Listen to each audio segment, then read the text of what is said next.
Assalamualaikum warahmatullahi wabarakatuh.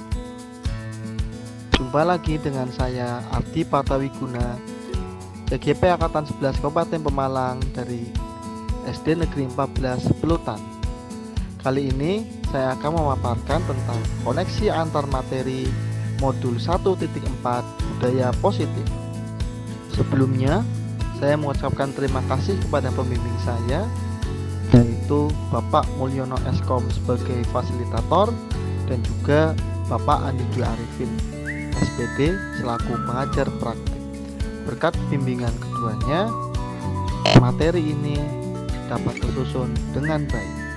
Sesuai yang terdapat di LMS, dalam membuat koneksi antar materi kali ini terdapat dua panduan.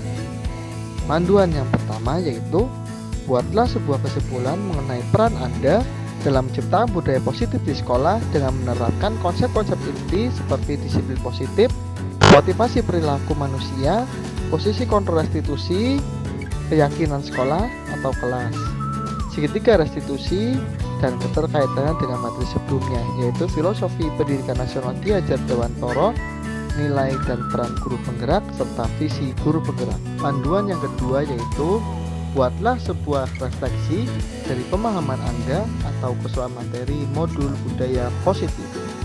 Berdasar dari panduan itu, maka outline dari koneksi antar materi kali ini saya bagi dua. Yang pertama yaitu kesimpulan, yang kedua yaitu refleksi. Peran saya dalam menciptakan budaya positif di sekolah, saya rumuskan terdapat 5, yaitu menerapkan disiplin positif, mengelola motivasi perilaku, posisi kontrol, keyakinan kelas dan segitiga restitusi, dan integrasi dengan filosofi pendidikan Ki Hajar Dewantara dan visi guru penggerak. Menerapkan disiplin positif. Sebagai guru penggerak, peran utama dalam menciptakan budaya positif di sekolah adalah dengan menerapkan disiplin positif. Disiplin positif fokus pada pendekatan yang mendukung pertumbuhan karakter siswa melalui penguatan perilaku yang diinginkan, bukan melalui hukuman. Ini sejalan dengan filosofi Ki Hajar Dewantara yang menekankan pentingnya menuntun anak sesuai kodrat alam dan kemanusiaannya, sehingga mereka dapat berkembang secara optimal. Mengelola motivasi perilaku. Penggunaan penghargaan dan hukuman harus dikelola dengan bijak. Penghargaan bisa memotivasi perilaku positif, sementara hukuman yang digunakan secara tepat dapat mengarahkan siswa pada refleksi dan perbaikan diri. Namun, hukuman tidak boleh menjadi fokus utama, melainkan harus dilihat sebagai sarana untuk memotivasi siswa memahami dampak perilaku mereka. Ini sejalan dengan nilai guru penggerak yang memandang siswa adalah individu yang memiliki potensi dan hak untuk berkembang. Dalam penerapan disiplin positif, guru seyogianya berperan sebagai manajer yang membantu siswa untuk melakukan restitusi atau memperbaiki kesalahan. Restitusi bukan sekedar memperbaiki kerugian yang terjadi, tetapi lebih pada memulihkan hubungan dan membangun kembali kepercayaan. Hal ini mendukung terciptanya suasana belajar yang kondusif dan mendidik. Keyakinan sekolah dan kelas harus dirumuskan bersama-sama dengan siswa agar mereka merasa memiliki dan memahami nilai-nilai yang dipegang. Guru juga perlu menerapkan segala restitusi, yaitu meyakinkan diri siswa bahwa mereka adalah orang baik, mengingatkan siswa tentang aturan yang telah disepakati, dan membantu mereka memulihkan kesalahan sebagai alat dalam membangun dan mempertahankan budaya positif di sekolah. Semua konsep ini berkaitan erat dengan filosofi pendidikan Ki Hajar Dewantara yang menekankan pentingnya pendidikan yang memanusiakan manusia, serta nilai-nilai guru penggerak yang berorientasi pada pengembangan potensi penuh peserta didik. Visi guru penggerak yang menciptakan generasi yang unggul, berkarakter, dan sesuai dengan profil pelajar Pancasila hanya dapat terwujud melalui implementasi budaya positif di sekolah. Secara keseluruhan, peran saya dalam menciptakan budaya positif yaitu dalam membentuk lingkungan pendidikan yang mendukung pertumbuhan holistik peserta didik, di mana disiplin positif, restitusi, serta nilai dan keyakinan kelas menjadi pilar utama yang harus diterapkan dijaga konsistensinya. Dan sekarang kita masuk ke refleksi. yaitu refleksi pemahaman materi modul budaya positif, di mana pertanyaan-pertanyaan dan refleksi ini dirancang untuk menggali refleksi mendalam tentang pemahaman, pengalaman, dan perubahan cara berpikir setelah mempelajari modul budaya positif. Berikut adalah respon saya terkait 8 pertanyaan, yaitu yang pertama, pemahaman tentang konsep-konsep inti, yang kedua, perubahan cara belajar, yang ketiga, pengalaman menerapkan konsep-konsep inti, yang keempat, perasaan saat mengalami hal tersebut, yang kelima, apa hal yang sudah baik dan yang perlu diperbaiki,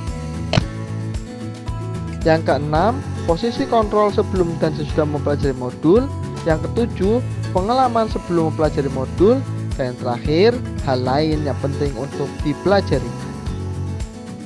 Sejauh ini, saya memahami bahwa disiplin positif adalah pendekatan yang memfokuskan pada pembentukan karakter siswa melalui penguatan perilaku yang diinginkan, alih-alih menghukum kesalahan. Teori kontrol dan teori motivasi menambah wawasan saya tentang bagaimana motivasi dan kendali diri berkembang pada siswa. Sementara konsep hukuman dan penghargaan memberikan perspektif tentang kapan dan bagaimana keduanya sebaiknya diterapkan. Saya juga memahami bahwa posisi kontrol guru yang mencakup berbagai gaya interaksi dengan siswa serta kebutuhan dasar manusia yang meliputi kebutuhan akan kebebasan, kekuasaan, kesenangan, bertahan hidup, dan kasih sayang adalah kunci dalam menciptakan lingkungan belajar yang mendukung. Keyakinan kelas dan segitiga restitusi memperkenalkan saya pada pendekatan praktis untuk memfasilitasi pembelajaran yang lebih efektif dan menghormati. Setelah mempelajari modul ini, cara berpikir saya dalam menciptakan budaya positif di kelas dan sekolah mengalami perubahan signifikan. Saya sekarang lebih menyadari pentingnya pendekatan yang mendukung dan mengembangkan daripada sekedar menghukum. Sebelumnya, saya mungkin lebih fokus pada pemberian sanksi untuk masalah perilaku.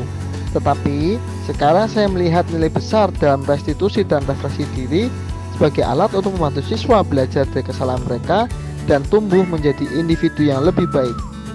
Saya pernah mengalami penerapan disiplin positif dan segitiga restitusi di kelas. Suatu ketika, seorang siswa melanggar aturan kelas, dan saya menerapkan segitiga restitusi dengan menuntunnya melalui tahap refleksi atas tindakannya, mengingatkan kembali akan keyakinan kelas, dan membantunya membuat rencana perbaikan. Pengalaman ini memperkuat pemahaman saya tentang betapa pentingnya pendekatan yang membangun dibandingkan pendekatan yang menghukum. Saya merasa sangat puas dan terinspirasi ketika melihat bagaimana pendekatan yang lebih suportif dan reflektif dapat membawa perubahan positif pada perilaku siswa.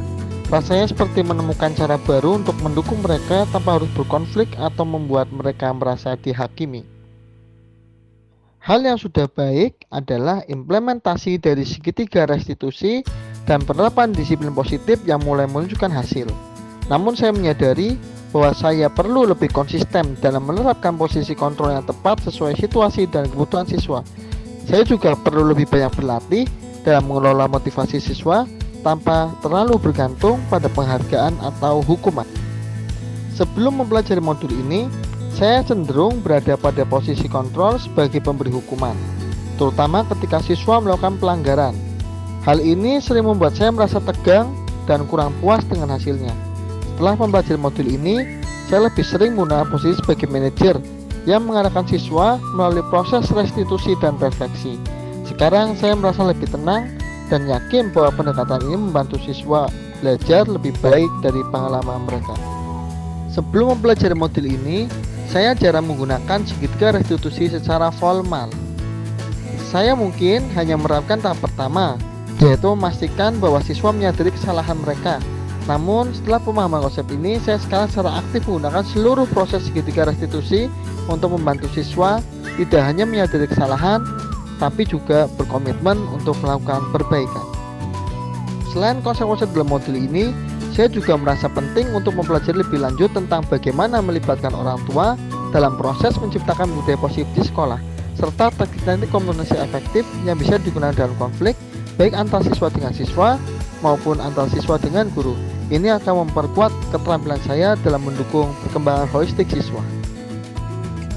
Itu adalah jawaban dari panduan 2, yaitu tentang merefleksi.